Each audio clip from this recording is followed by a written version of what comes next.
Phoenix Books presents Thalberg, Life and Legend, written by Bob Thomas. This performance by John Landis is copyright 2015, Phoenix Books. It has been digitally remastered from the original 2000 New Millennium Entertainment sound recording. Forward. At a time when Hollywood studios are surrendering their creative initiatives, it's instructive to reacquaint ourselves with the Thalberg era at MGM through Bob Thomas's fine book. More and more today's movie companies see themselves as bankers and distributors. Hence they're cutting back on the number of stars and star filmmakers under contract, and are also curtailing development. The once substantial ranks of so-called creative executives have been thinned down, and those who still cling to those jobs, mostly MBAs, look a bit sheepish when they even hear the word creative.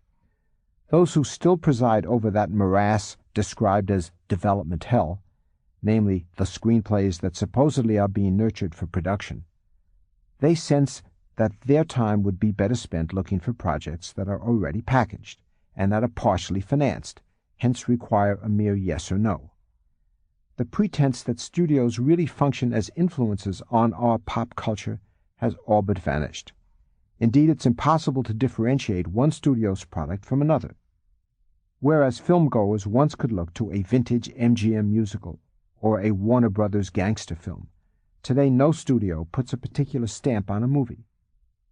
Independents or mini-majors like Miramax or New Line still may have their special idiosyncrasies, but not Paramount or Fox. Owned by vast multinational corporations, the studio's responsibility is to see to it that distribution pipelines are replenished.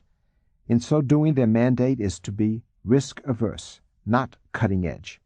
Their corporate parents are more concerned with their satellites and their cable networks, their videos and their theme parks, than with whether a movie critic anoints their films with a thumbs up or a thumbs down. In short, today's Hollywood would not be particularly hospitable to Irving Thalberg, nor would he be happy there. Gone are the long lists of contract players whose careers he could artfully juggle, and gone are the contract directors whose careers he could manipulate. His corporate overseers would be impatient with his meticulously thought-out story notes or his directives to editors standing by in the cutting room. Nor would they prove sympathetic toward his fixation on quality, a resolve that MGM productions embody the highest standards of professionalism. A frail man, Thalberg was nonetheless a stickler. He would not have been happy with a Godzilla or a Wild.